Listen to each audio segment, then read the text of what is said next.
My son said, "I'm waiting for this old woman to die so I can get the inheritance." I heard everything behind the door. The next day, I did something that his scream could be heard on the street. I'm glad you're here with me. Please listen to my story till the end and let me know which city you're listening from. That way, I can see how far my story has traveled. I had always believed that family was everything. For 68 years, I'd lived by that principle, and even after my husband Robert passed away 3 years ago, I held on to it with both hands. My son Brian was my world, the baby I'd raised alone after Robert's death, the man I'd supported through college, through his wedding, through every stumbling block life threw his way. My house in the Philadelphia suburbs had been my sanctuary for 40 years. Robert and I had bought it when Brian was just a toddler, and every corner held memories.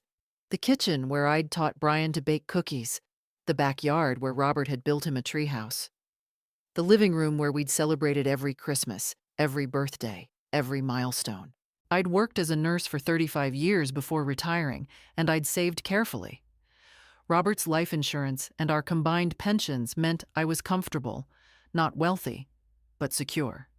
The house was paid off, I had decent savings, and I could live independently without burdening anyone. That independence mattered to me. I'd seen too many elderly patients lose their dignity, their autonomy, their sense of self. Brian and Jennifer had been visiting more frequently over the past 6 months. At first, I was delighted. After years of seeing them maybe once a month, suddenly they were stopping by every week, sometimes twice a week. Jennifer would bring casseroles, though I noticed she never stayed to eat them with me. Brian would ask about my health, my medications, my doctor's appointments. "Just worried about you, Mom," he'd say, squeezing my hand. "You're not getting any younger." I was 68, not 88. I still drove, still gardened, still volunteered at the library twice a week. But I appreciated his concern, or so I thought. The first odd moment came when I caught Jennifer photographing documents in my study. I'd gone upstairs to get my reading glasses and found her with her phone aimed at my filing cabinet. "Oh," she'd startled, pressing the phone to her chest. "I was just... Brian wanted to know if you had the number for that plumber you recommended." "It's in my phone," I'd said slowly. "You didn't need to go through my files." She'd laughed, too brightly, too quickly. Old habit. I always write things down. Then there was the day Brian asked about my will. We'd been sitting in the kitchen drinking tea when he brought it up casually, as if discussing the weather. "Mom, you do have everything in order, right? A will, power of attorney, all that?" "Of course," I'd replied. "I updated everything after your father died." "And I'm the executor?" "Yes, Brian, you're my only child. Who else would it be?" He'd nodded, but something in his eyes made me uneasy. A calculating look I'd never seen before. The visits became more intrusive. Jennifer started commenting on the house, how big it was for one person, how difficult the stairs must be getting, how much maintenance it required. "You know, Margaret, there are these wonderful senior communities now," she'd said one afternoon, showing me a glossy brochure she'd conveniently brought along. "Everything on one floor, no yard work, activities every day." "I like my yard work," I'd told her firmly, "and I can manage my stairs just fine." But she persisted, leaving brochures on my kitchen table, sending me links to retirement homes. Brian joined in, suddenly concerned about my safety, living alone. "What if you fell, Mom? What if something happened and no one was here?" "I have a medical alert bracelet," I'd reminded him, "and neighbors who check on me." Still, the pressure mounted. They wanted me to sign something. A new power of attorney, they said, just to make things easier if I ever needed help managing my affairs. "I don't need help," I'd insisted. That's when the comments started. Little digs, carefully worded to sound like concern. "You seem to be forgetting things lately, Mom. Are you sure you took your medication today?" "Dad would want us to take care of you." It was Tuesday evening, 3 weeks ago, when everything changed. Brian and Jennifer had come for dinner. Their suggestion, not mine. I'd made pot roast, spent all afternoon preparing Robert's favorite recipe. But Jennifer had picked at her food, checking her phone constantly, while Brian seemed distracted. After dinner, I'd excused myself to get dessert from the kitchen. That's when I heard them. I'd just stepped into the hallway when Brian's voice drifted from the living room, sharp and clear. Honestly, I'm just waiting for the old woman to die so we can get the inheritance. How much longer can she possibly hang on? I froze, my hand on the kitchen doorframe. Jennifer's laugh was cold. The house alone is worth at least $500,000, and whatever she has in savings. We need that money now, not whenever she finally kicks it. We're drowning here. My heart pounded so hard I thought it might burst through my chest. I stood there, unable to move, unable to breathe, as my son, my only child, discussed my death like a business transaction. Slowly, I turned and walked back upstairs. They didn't hear me. They were too busy planning their future, the one that required my absence. I closed my bedroom door and sat on the edge of the bed I'd shared with Robert for 35 years.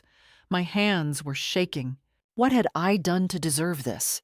I didn't sleep that night. I lay in bed, staring at the ceiling, replaying Brian's words over and over. Waiting for the old woman to die. Not mom, not mother. The old woman. How long had he felt this way? Had he ever loved me, or had I been nothing more than an eventual payday? By dawn, I'd moved past the tears. Grief gave way to something colder, sharper. I needed to think clearly.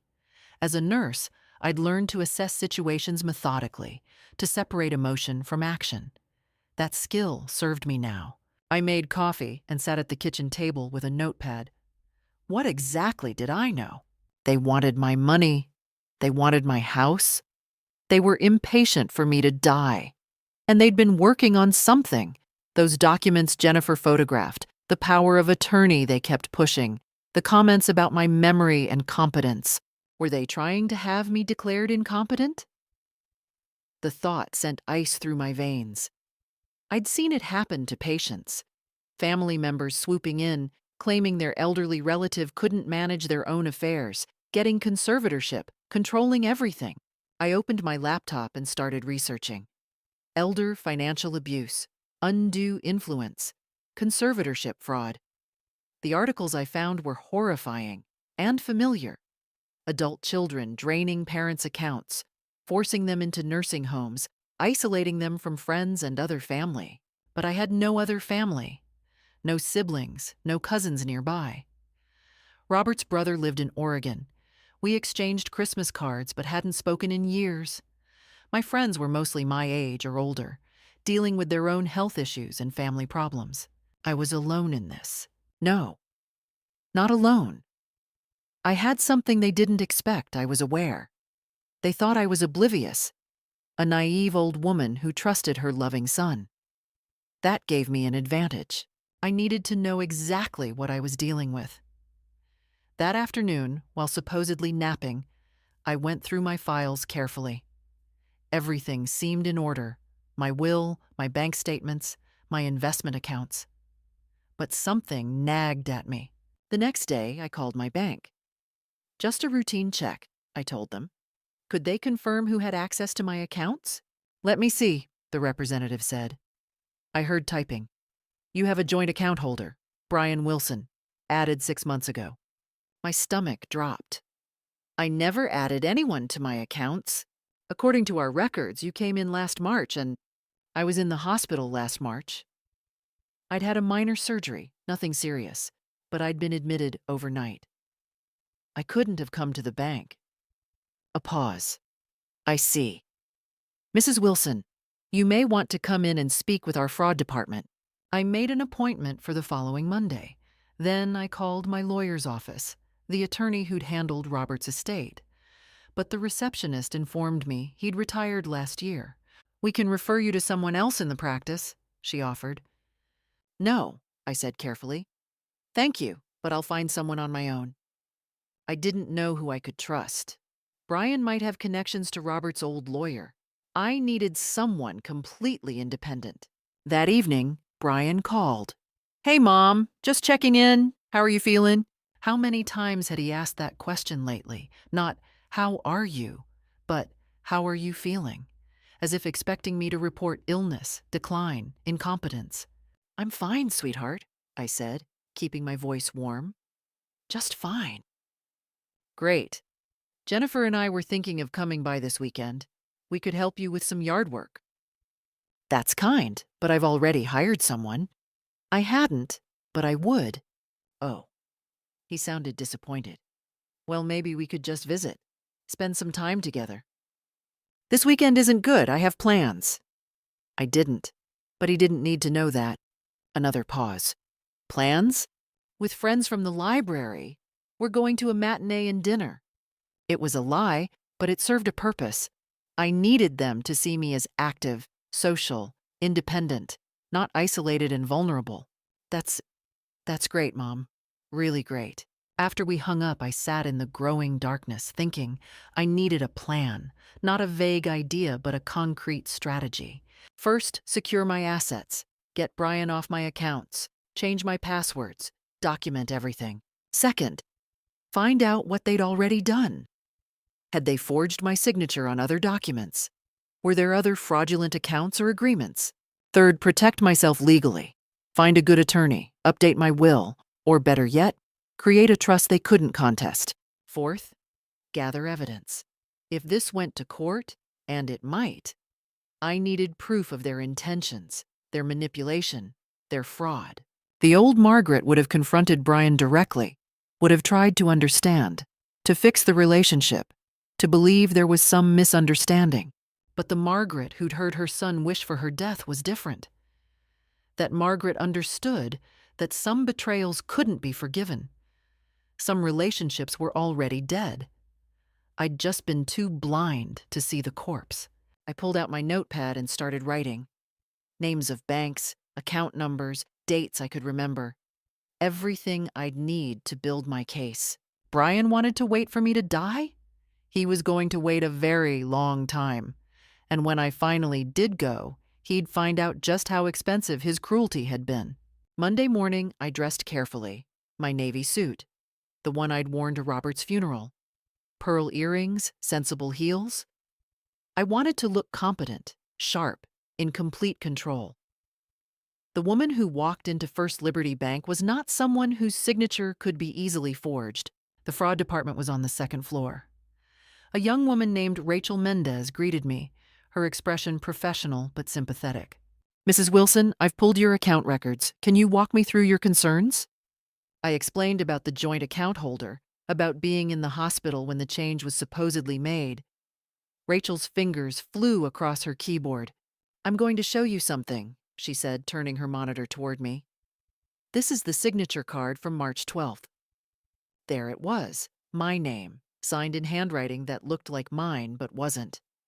The pen pressure was wrong, the loop on the G too small. I'd signed my name thousands of times on medical charts. I knew my own signature. That's not my signature, I said firmly. Rachel nodded slowly. Mrs. Wilson, I need to be direct with you. This appears to be forgery. We'll need to file a fraud report, which means involving law enforcement. Do it, I said without hesitation. She pulled out a form. Do you have any idea who might have done this? I met her eyes. The person who benefits from it, my son, Brian Wilson. To her credit, Rachel didn't flinch. I understand this is difficult. We see this more often than you'd think. Adult children, caregivers, relatives who have access to documents and personal information. She made copies of everything. The forged signature card, my account statements showing the withdrawals Brian had made over the past 6 months. $30,000. He'd taken $30,000 from my savings in increments small enough that I hadn't noticed. What happens now? I asked. We'll freeze the joint access immediately. Your accounts are now secure. The fraud report goes to the police, and you should also file a report directly with them. And Mrs. Wilson? Rachel leaned forward. You should speak to an attorney. If he's done this, there may be other documents. Power of attorney, medical directives, even deed transfers. The thought made me cold. Can you recommend someone? She wrote down a name. Eleanor Vasquez, elder law specialist. She's handled cases like this before. I called Eleanor from the bank parking lot and got an appointment for Wednesday afternoon. 2 days. I could wait 2 days. But Brian couldn't wait, apparently. He called that evening while I was making dinner. Mom, something weird happened. The bank called and said there was a problem with your account, so they'd already notified him. Good. Let him worry. Yes, I said calmly, stirring my soup. There was an unauthorized person on my account. I had it removed. Silence. Then, unauthorized? Mom, that was me. Don't you remember? We set that up so I could help you pay bills if you needed it. I never set that up, Brian. I was in the hospital when that signature card was filed. You must have done it before the surgery. You probably forgot. There it was, the gaslighting, trying to make me doubt my own memory. I didn't forget. The signature wasn't mine. It was forgery. His voice changed, harder now. That's a serious accusation, Mom. Are you feeling okay? Maybe the medications... My medications are fine. My memory is fine. And I've filed a fraud report with the bank and the police. The silence that followed was deafening. You called the police on your own son? I called the police on whoever forged my signature and stole $30,000 from my account. Stole? Jesus Christ, Mom, I was holding that money for you, keeping it safe because you can barely manage your checkbook anymore. I manage perfectly well, I interrupted. And I want that money returned within 72 hours, or I'll pursue criminal charges. You're making a huge mistake. His voice was shaking now, with anger or fear I couldn't tell. Jennifer and I have been trying to help you, and this is how you repay us? Help me? I almost laughed. Is that what you call waiting for the old woman to die? Dead silence. I don't know what you're talking about, he said finally, but his voice had gone flat. I was standing in the hallway, Brian, 3 weeks ago. I heard every word. He hung up without another word. I set my phone down, and my hands were steady. Good. I'd needed him to know that I knew. No more pretense, no more games. 20 minutes later, Jennifer called. I didn't answer. She left a voicemail, her voice syrupy, sweet, concerned. Margaret, Brian told me about the misunderstanding with the bank. We're worried about you. These kinds of paranoid thoughts can be a sign of cognitive decline. We think you should see a doctor. We only want what's best for you. I deleted the message. The next morning, a certified letter arrived. I recognized the law firm's name. Cooper and Associates, the same firm that had handled Brian's business matters. The letter informed me that Brian Wilson, acting out of concern for his mother's welfare, was petitioning for an emergency conservatorship evaluation due to my recent erratic behavior and apparent cognitive impairment. There it was. The real plan. They weren't waiting for me to die naturally. They were trying to have me declared incompetent, take control of everything. And then what? Put me in some facility where I'd be isolated, medicated, unable to fight back? I called Eleanor Vasquez's office. This is Margaret Wilson. I have an appointment Wednesday, but I need to see her today. It's an emergency. The receptionist put me on hold, then came back. Ms. Vasquez can see you at 4 o'clock. I spent the rest of the day gathering documents, every bank statement, every medical record, every piece of paper that proved my competence. Robert's death certificate, my nursing license, my volunteer records from the library. When I walked into Eleanor Vasquez's office that afternoon, I wasn't a frightened old woman.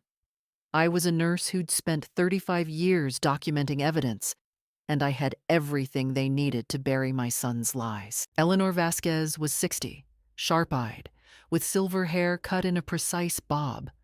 She listened without interrupting as I laid out everything, the overheard conversation, the forged signature, the stolen money, the conservatorship petition. When I finished, she sat back and steepled her fingers.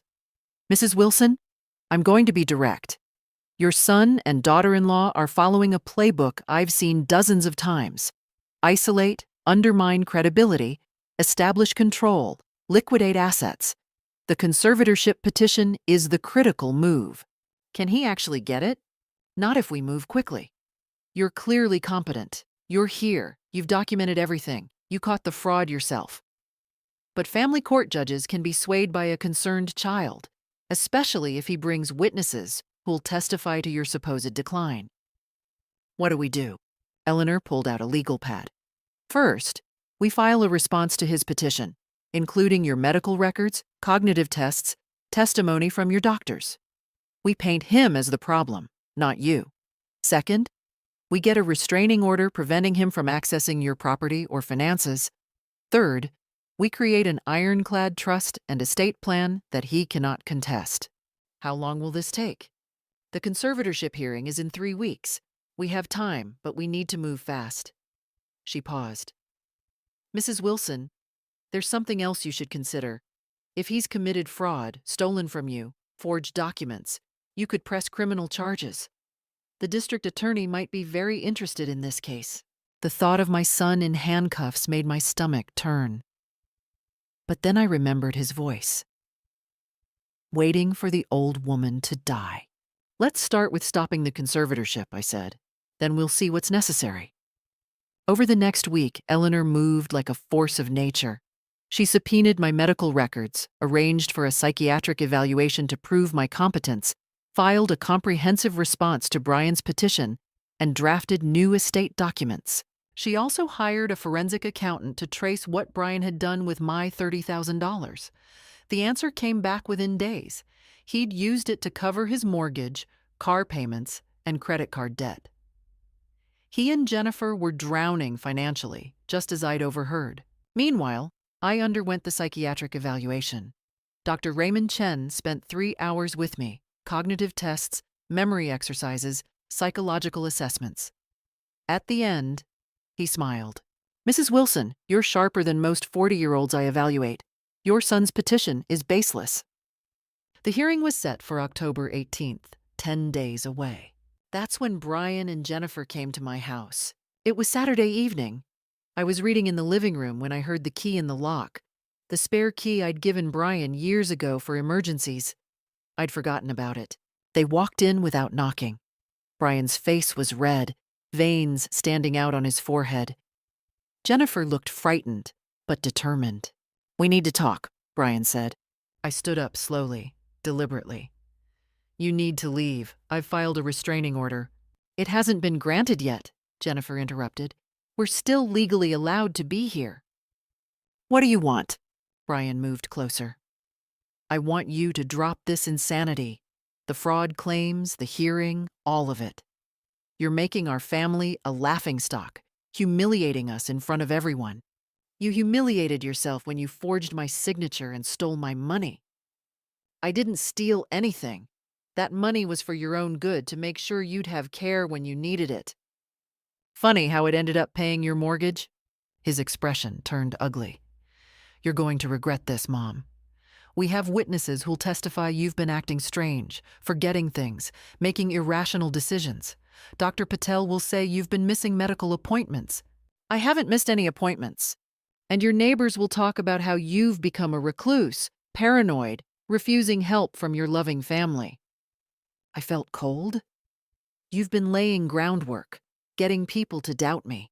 Jennifer stepped forward, and her voice was honey-sweet poison. Margaret, we're giving you one chance. Drop everything, the fraud report, the hearing, all of it. We'll pretend this never happened. We'll even return the money if that's what you want. But you have to stop this witch hunt. And if I don't? Brian's face was inches from mine now. Then we'll destroy you. We'll drag you through court, expose every moment of confusion, every forgotten detail. We'll tell everyone about the time you left the stove on, about the medications you mix up, about how you called me by Dad's name last Christmas. I never called you, Robert. Who's going to believe you over us? A confused old woman or her concerned, devoted son? He grabbed my arm, squeezing hard enough to hurt. You will lose this fight, and when you do, I'll put you in the cheapest nursing home I can find. You'll rot there, alone, while Jennifer and I live in this house and spend every penny you tried to keep from us. I looked at his hand on my arm. then into his eyes. "Take your hand off me, or I'll call the police right now and tell them my son is physically assaulting me." He let go, but Jennifer spoke up, her voice shaking with rage. "You ungrateful bitch! After everything we've done for you, get out of my house." "This will be our house soon enough," Brian said. "And when it is, I'm burning every trace of you and Dad, every photo, every memory. It'll be like you never existed." They left, slamming the door hard enough to rattle the windows. I stood there, trembling, not with fear, but with rage. How dare he threaten me? How dare he put his hands on me? I took photos of the bruises already forming on my arm. Then I called Eleanor, told her everything, sent her the photos. "That was assault," she said grimly, "and terroristic threats.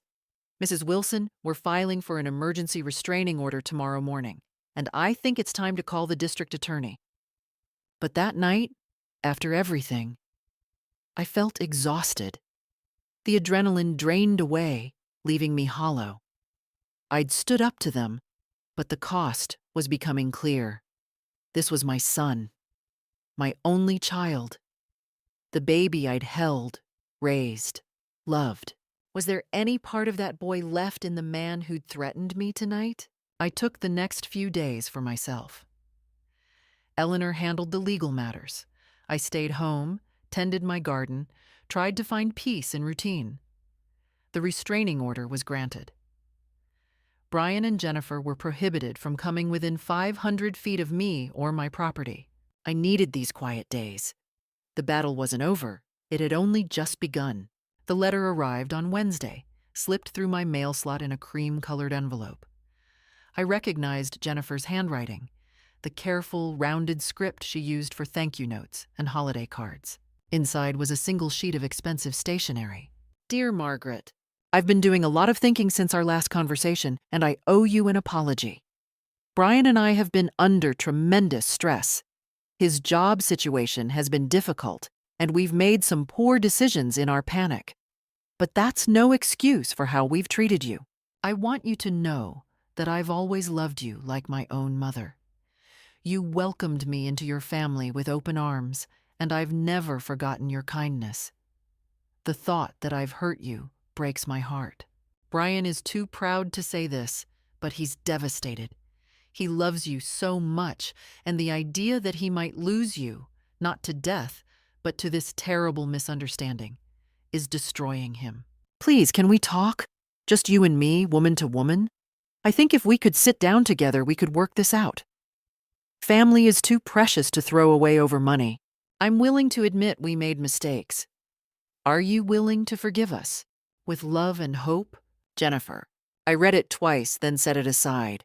The old Margaret would have melted, would have seen this as an olive branch, a chance for reconciliation, would have wanted to believe that love could overcome betrayal. But I kept thinking about Brian's hand on my arm, his threat to erase every trace of Robert and me from existence. I kept hearing him say he was waiting for me to die. Some things couldn't be forgiven with a pretty letter. An hour later, my phone rang. Unknown number. I answered. "Margaret, it's Helen Patterson, Brian's godmother. We'd been close once before Robert died. She'd drifted away afterward. I'd assumed she was busy with her own life. Helen, how are you?" "I'm well, dear. But I'm calling because, well, Brian came to see me yesterday." My stomach tightened. "Did he?" "He's very worried about you. He says you've been acting strangely, making accusations, and he thinks you might need help. He asked if I'd talk to you, try to convince you to see a doctor." So this was the new strategy. Use people I trusted, people who'd known me for years, to undermine me. "Helen, did Brian tell you he forged my signature to access my bank accounts and stole $30,000? Silence. Then, he said there was a misunderstanding about some money he was holding for you. Did he tell you he's filed for conservatorship, trying to have me declared incompetent? He said he was concerned about your ability to manage your affairs. Did he tell you I have medical and psychiatric evaluations proving I'm perfectly competent? Did he mention that I've filed a police report for fraud, Or that I have a restraining order against him for assault and threats? Another long silence. Margaret, I don't know what to say. You don't have to say anything, Helen, but I'd appreciate it if you didn't let my son use you to manipulate me. I hung up gently but firmly. Over the next few days, 3 more people called. Robert's old fishing buddy, a woman from my former church, a neighbor I barely knew, all with the same message. Brian was worried. Maybe I should reconsider. Family was important. Surely we could work this out. Each time, I calmly explained the facts, the forgery, the theft, the threats. Some believed me, some didn't. But I didn't waver. Eleanor called on Friday. How are you holding up? They're trying to get to me through other people. Pressure from all sides. Classic manipulation tactic. They want you to feel isolated, like everyone thinks you're wrong. Are you okay?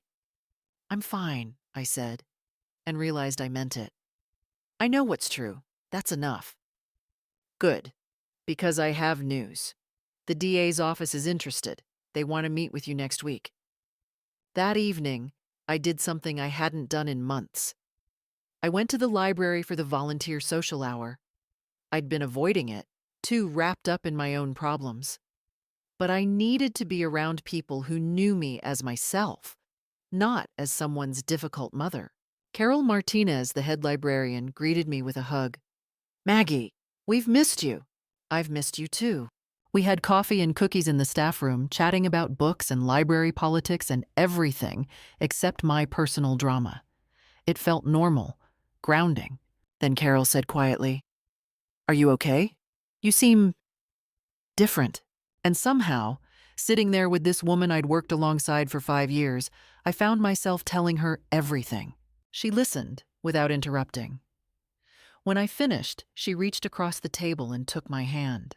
My sister went through something similar, she said. Her daughter tried to get control of her house. It's more common than people think. She squeezed my hand. You're doing the right thing. Don't let anyone tell you different. Thank you, I whispered. And Maggie? You're not alone. Whatever you need. Someone to go to appointments with you. A witness to conversations. Just a friend to call. I'm here. I felt tears prick my eyes. That means everything. That night, Jennifer sent another text. Please, Margaret. For Brian's sake.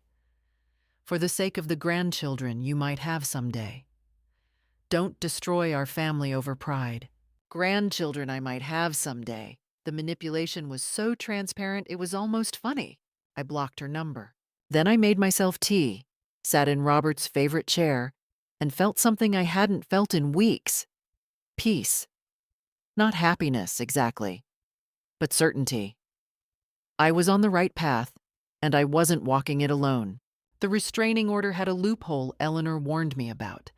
Supervised visitation could still be arranged through a third party.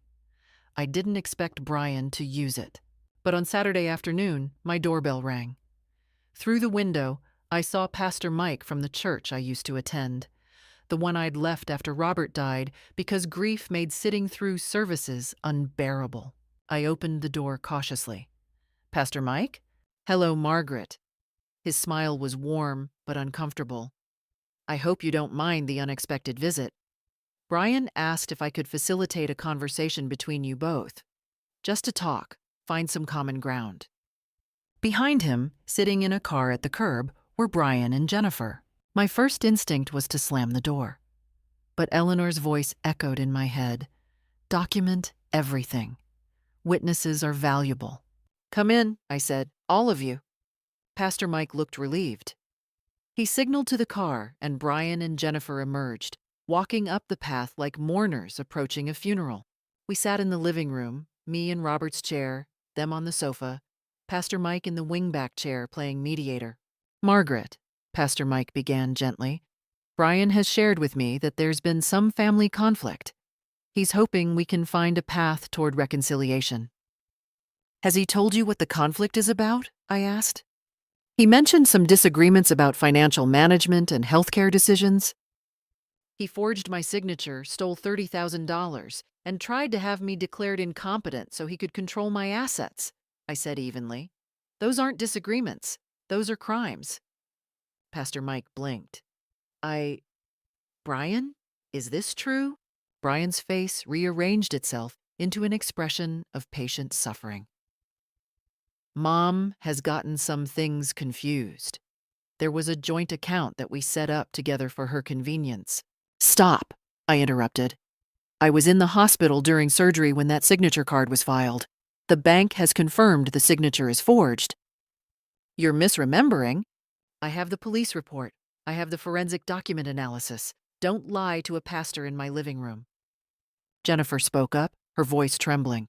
Margaret, we came here to apologize, to try to fix things, and you're attacking us.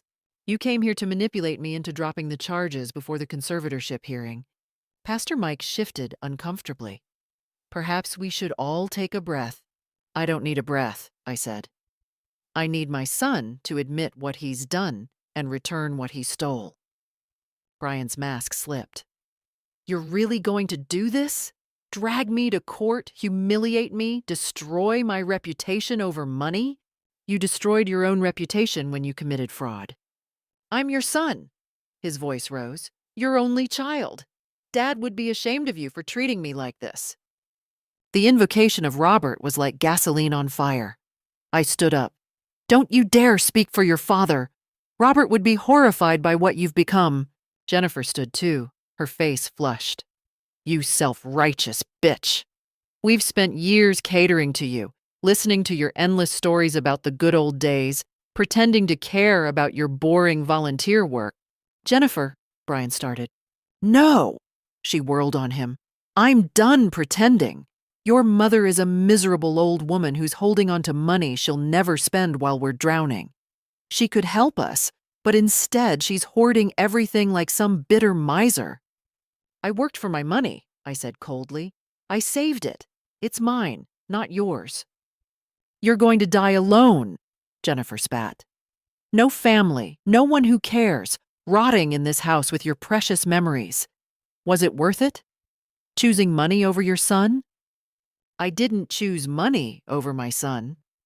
My son chose money over me. I just overheard him doing it. Brian stepped forward, and Pastor Mike quickly moved between us. Let's all calm down. You want to know the truth, Pastor? Brian's voice was shaking. My mother is sick, paranoid. She's imagining things, twisting innocent actions into some conspiracy. We've been trying to help her, and she's treating us like criminals. The bank statements don't imagine $30,000 missing, I said. Money I was protecting for you. Then where is it, Brian? Show me the account where you've been protecting it. He couldn't answer. His mouth opened and closed, but no words came. Jennifer grabbed her purse. This is pointless. She's not going to listen to reason. Reason? I almost laughed. You broke into my house last week and threatened to erase my existence. You call that reason? Pastor Mike's head swiveled toward Brian. You threatened her. I was upset. He grabbed my arm hard enough to leave bruises, I continued. I have photos. I filed an assault report. Pastor Mike stood up, looking between us with something like horror. I don't think I should be here. This is beyond my ability to mediate. Good instinct, I said. You should probably leave before they say something you'd be obligated to report. Brian's face tightened. You know, we've spent years trying to support you. Years of polite smiles and doing our best, even when it was difficult. If that's how things are going to be, fine. Keep your money, keep your house. Live the way you want. And when you're gone, I'll handle everything responsibly. Maybe even donate what's left to charity in your memory. Get out of my house, I said quietly. Gladly. Jennifer was already at the door. Enjoy your victory, Margaret. Enjoy being right while you have no one left who loves you. They stormed out.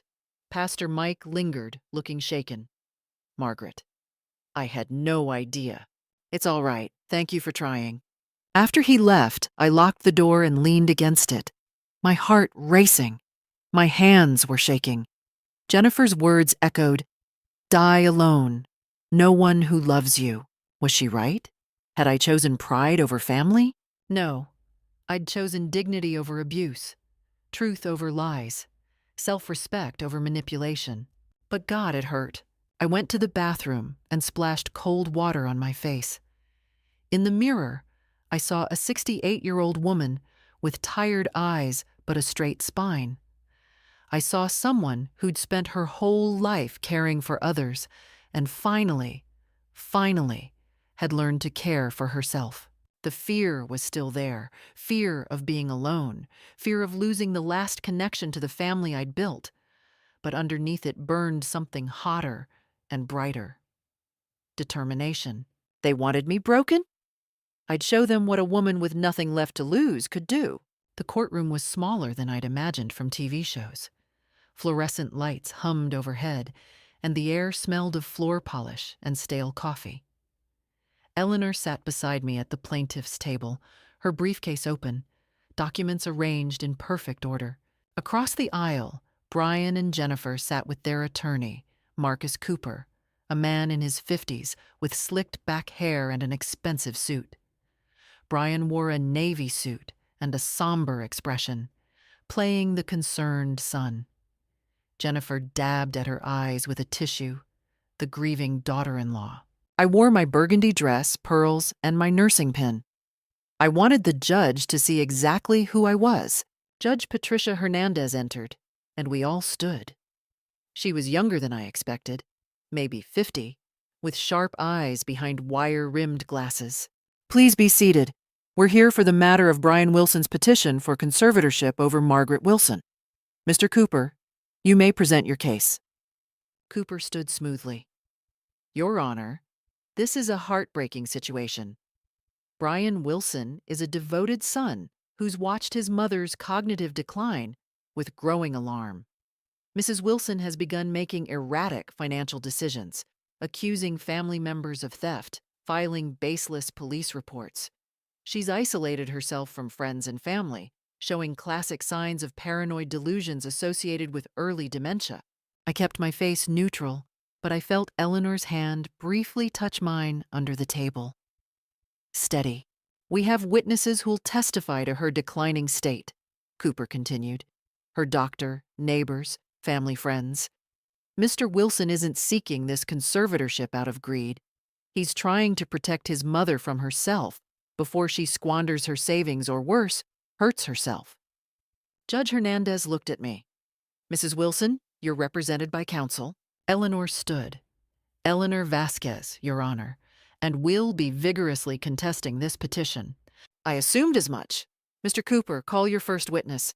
Dr. Patel, my primary care physician, took the stand. Cooper questioned him about my medical history. "Doctor, have you noticed any cognitive decline in Mrs. Wilson?" Dr. Patel shifted uncomfortably. "Mrs. Wilson is 68. Some memory issues are normal." "Yes or no, doctor, have you observed memory issues?" "Minor ones, but nothing that suggests—" "Thank you, doctor." Eleanor stood for cross-examination. "Dr. Patel, you've been Mrs. Wilson's doctor for how long?" 15 years. In those 15 years, have you ever diagnosed her with dementia, Alzheimer's, or any cognitive impairment disorder?" "No."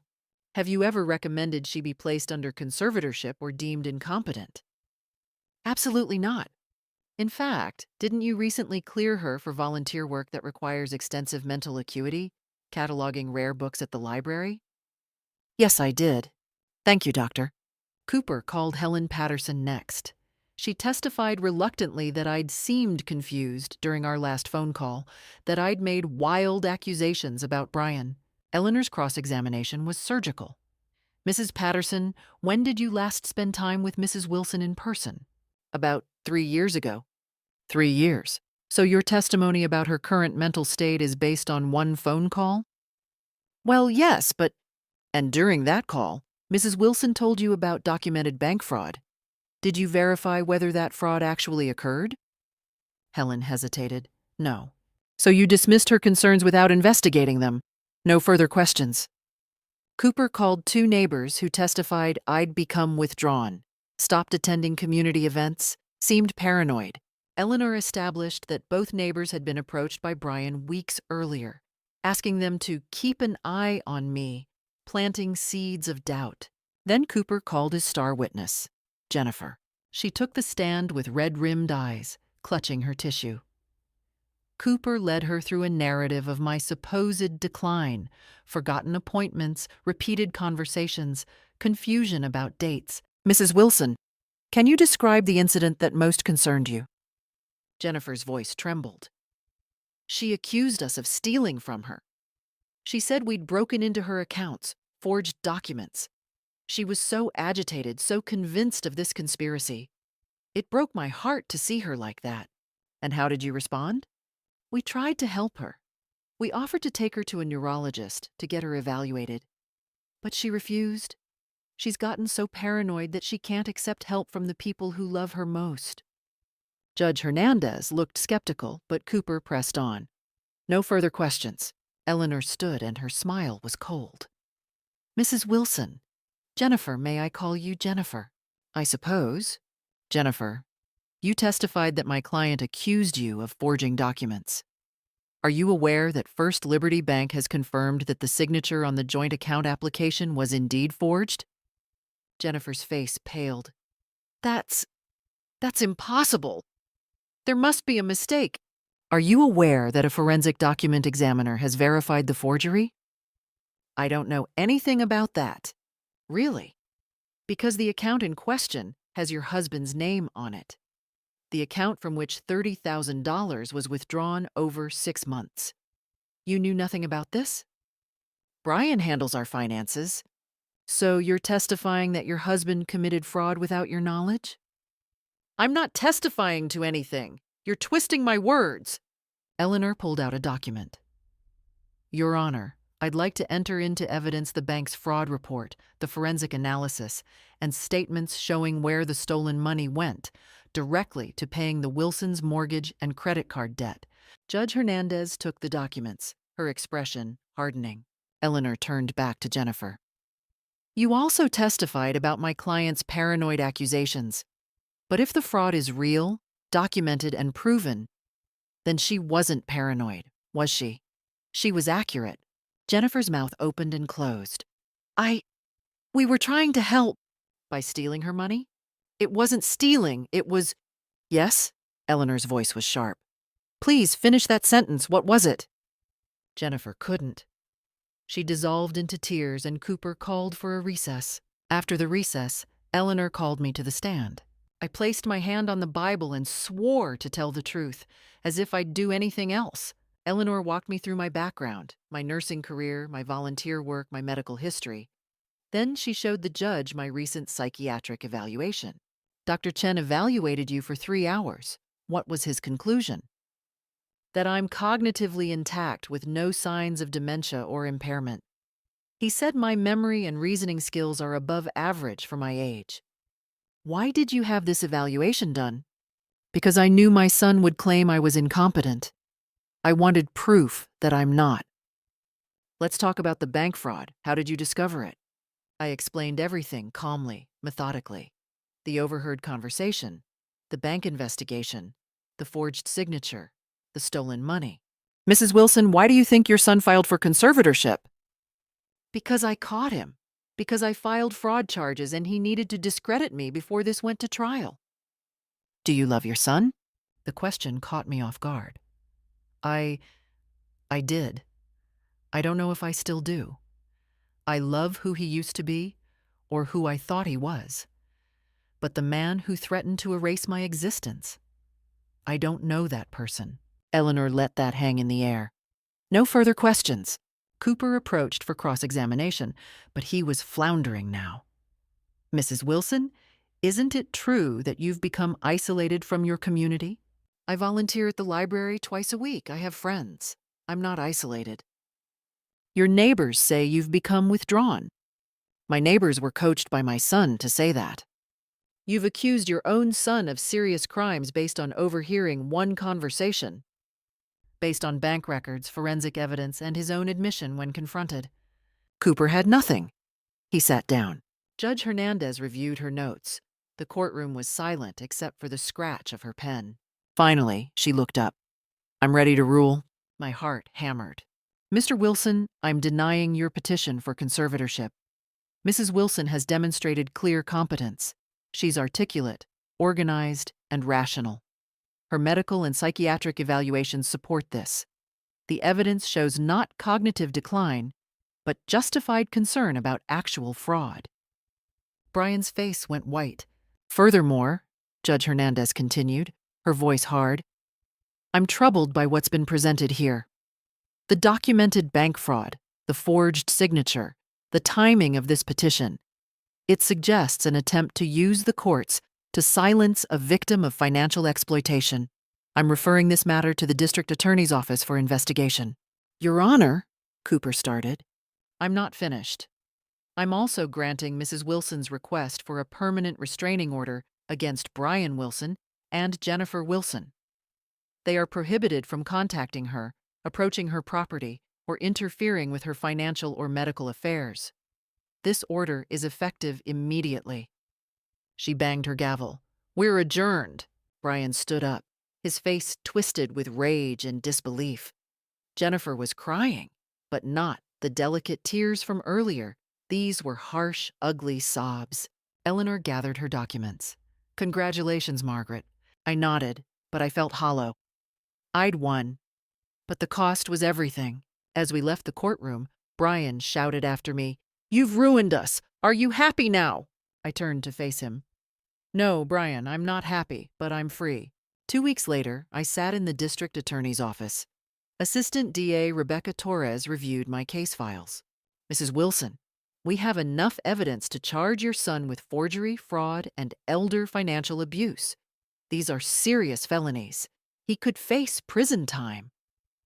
"Will he accept a plea deal?" "Probably. Most defendants do. But I want you to understand, if we prosecute this, there's no going back. Your relationship with your son will be permanently severed." "It already is," I said quietly. "He severed it when he decided I was worth more dead than alive." "Then we move forward?" "Yes." Rebecca nodded. "We'll start with the forgery and fraud charges. The evidence is ironclad. Eleanor helped me finalize my new estate plan. Everything went into an irrevocable trust. Upon my death, my house would be sold and the proceeds donated to charities supporting elder abuse victims. My savings would fund nursing scholarships. Brian would receive exactly $1, the legal minimum to prove he wasn't accidentally omitted. "Are you sure about this?" Eleanor asked. I thought about the boy I'd raised, the man I'd hoped he'd become, and the stranger who'd threatened me in my own living room. "I'm sure." 6 months later, Brian pleaded guilty to 2 counts of felony fraud. He received 3 years probation, a $10,000 fine, and was ordered to repay the $30,000 he'd stolen, with interest. Jennifer filed for divorce 2 months into his probation. She sent me a letter blaming me for destroying her marriage. I threw it away, unread. Brian sent 1 letter from his attorney offering to reconcile if I'd drop the restitution requirement and restore him to my will. I sent back a single word: no. The house felt emptier without the hope of family reconciliation, but it also felt lighter. I'd removed a poison I hadn't known I was drinking. Spring came early that year. My garden bloomed more beautifully than it had in decades, as if the earth itself was celebrating my freedom. I'd expected grief, loneliness, regret. Instead, I found something unexpected: peace. The morning routine I'd developed felt like meditation. Coffee on the back porch, watching cardinals at the feeder Robert had built 20 years ago. Tending my roses, the ones I'd planted when we first bought the house. Reading in the afternoon sun streaming through the kitchen window. But I wasn't isolated. Carol from the library had become a genuine friend. We met for lunch every Wednesday, discussing books and politics and the small joys of life. She'd introduced me to her book club, 8 women ranging from 50 to 75, all sharp, funny, and refreshingly honest. "You're glowing," Carol said one afternoon as we shared pie at the diner. I don't think I've ever seen you this relaxed. I spent 40 years caring for others, I told her.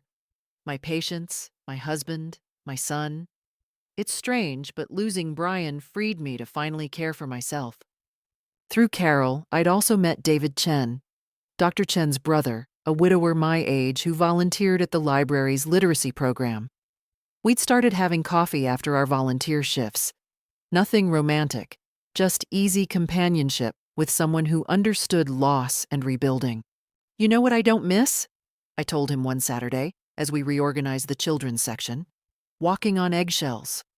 Wondering if I'd said something wrong, done something wrong. Being afraid in my own home. David nodded. He'd had a similar experience with an adult daughter who'd tried to manipulate him after his wife died. There's a special kind of betrayal when it comes from your own child. But there's also a special kind of freedom when you finally stop carrying their expectations. My volunteer work expanded. The library asked me to lead a memoir writing workshop for seniors. I discovered I loved teaching, loved helping others find their voices. One of my students was an 80-year-old woman named Ruth, who'd been estranged from her son for 15 years after he'd tried to have her committed so he could access her inheritance. I thought I was the only one, she told me after class one day, tears in her eyes. I thought I was a terrible mother for protecting myself. You're not terrible, I assured her. You're strong. We formed an unexpected support group, 5 women from the class who'd all experienced some form of elder abuse from family members. We met monthly, shared our stories, supported each other. It was healing in ways I hadn't anticipated. I also started speaking at local senior centers about financial protection and elder abuse awareness. Eleanor connected me with advocacy organizations. My nursing background gave me credibility, and my personal experience gave me passion. The thing they don't tell you, I told a room of 70 seniors at a community center, is that the abuser is usually someone you love, someone you trust. And that makes it so much harder to see, to accept, to fight against. But you are worth fighting for. Your life, your autonomy, your dignity, they matter. The applause was thunderous. Meanwhile, through mutual acquaintances and the inevitable small-town gossip network, I heard about Brian's unraveling. The divorce from Jennifer had been ugly. She'd taken half of what little they had left after legal fees and restitution payments. He'd lost his job. Corporate didn't appreciate employees with fraud convictions. He'd taken work as a delivery driver, barely making ends meet. He'd moved into a small apartment across town. No more aspirations of inheriting my house and living the comfortable life he'd planned. Helen Patterson, who'd reluctantly testified for him, told Carol, who told me, that Brian had shown up at her house asking for money. He looked terrible, Helen had said. Gaunt, desperate.